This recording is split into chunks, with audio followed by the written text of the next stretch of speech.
Do you know how to read the houses in your chart? Well, if not, this is a great time to learn. In this brief video, I'm going to explain what each house means so that you can decipher the meaning of planets that you have there. What you're looking at is called a wheel of houses. All these sections, numbered 1 through 12, show us areas of life we all experience as humans. They're literally sections of the sky divided into categories of our lives. Where you have planets within houses is where you have more energy and focus that's required. The first house is the house of self. It's our appearance and our body and the identity that we build for ourselves. So if you have planets in the first house, you're more inclined to focus on yourself, your needs, your appearance, and your personal style.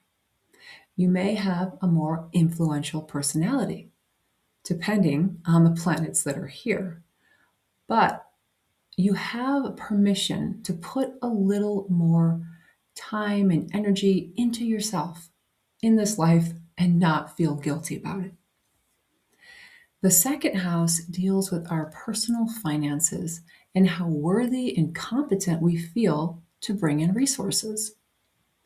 This is where we are building faith in ourselves to provide for ourselves, specifically the things that we need to feel safe. We can call this the house of security, covering both our financial and emotional security.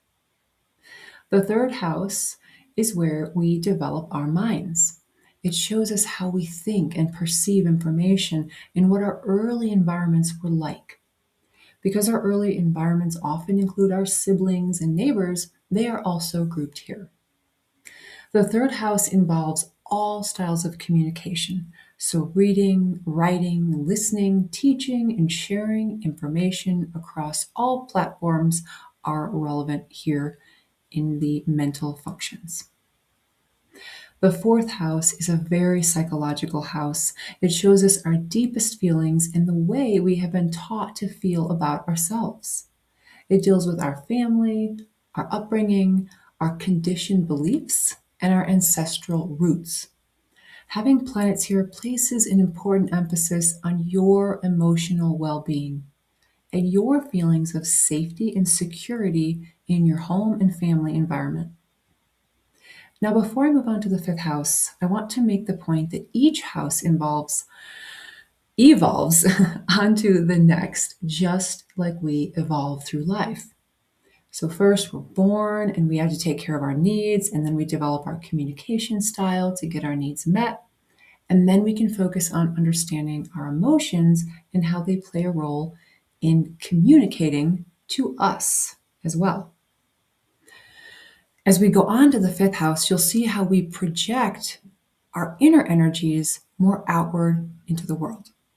The fifth house is about expressing our creativity, allowing ourselves to play and simply have fun.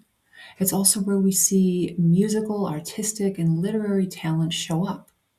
The fifth house is about children and the role they play in our lives and how we benefit from adopting a childlike view or a childlike innocence and a childlike sense of wonder. It's where we learn to reclaim our joy. And it's also the area of life that we experience love and romance, go on dates, and have those butterflies and emotional highs from the possibility of lasting companionship. The sixth house is where we start to react to other people in our lives. We learn how they take in and interpret our flashy self expression, and then we go back to the drawing board to adjust our style, our temperament, and our attitudes because we realize that in order to survive, we need to understand other people's needs too. We need to be respectful and responsive and not just reactive. And in learning other people's needs, we can then truly serve them in meaningful ways. And this is why the sixth house is called the house of service. The sixth house also has to do with our health, our daily routines, how we take care of ourselves, our body, and our pets. The seventh house is where we form the bonds to establish lasting companionship that was perhaps dreamed about in the fifth house, but not fully realized or made official until we reach the seventh house. This is where we sign the contract, we make our vows, and we commit. Although the seventh house is called the house of marriage, it's better thought of as a partnership house in general because it's where we learn to work one on one in a committed relationship to achieve a common goal. So the seventh house is really about learning to share ourselves with another. In the eighth house, we get into deeper levels of intimacy. This is sex, shared finances, and psychological growth, which is often triggered by another person in our life. The eighth house is traditionally called the house of death because it deals with all the taboo and uncomfortable topics that we can name. And while some people find this house uncomfortable, usually the people with planets here find it quite fascinating.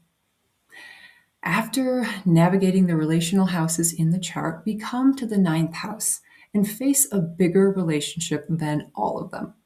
And this is the relationship we have to God, to our higher power, and to our ultimate purpose.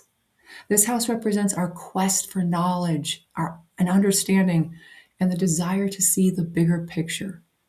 So it's not literally about God as much as it is for our search for truth and our need to have faith in something to make this earthly journey more tolerable. But what most people find when they have planets here is that all the travel and all the education and all the seeking lead them right back to themselves. Their greatest wisdom is found within, but they cannot come to this realization without first having physical exploration and years of life experience. So, the goal of the ninth house is to build a moral compass that is unique to each individual and based on their intuitive insights after exposure to a world of contrast, contradiction, opposing views, and subjective truths. The 10th house in astrology represents our career and our professional life. But more than that, it is how we are seen by our community. It's the label we're given based on the sign that's on the cusp, based on the qualities our community feels that we have. And if we have planets here, we have an important role to play in our community. We have skill sets and services, products and ideologies that we want to live on after we're gone. And so it is here we dedicate our lives to creating a lasting legacy. The 11th house is about our groups and networks and the people that support us on our path. Those with planets here have an important need to influence others and be influenced by others, to always be within a tribe of some sort, and to recognize that the planets here take more time to develop, but when they do, they offer greater wisdom and unique insights. The 11th house is also about our dreams and visions for the future. And that if we don't have any, where are we going? What are we doing? We need visions to keep us on the right track. So it's important to be looking ahead, to plan, and to stay focused on the future if you have planets here. Now, last but not least, we come to the 12th and final house. And as I mentioned earlier, this wheel of houses has been an evolution over time.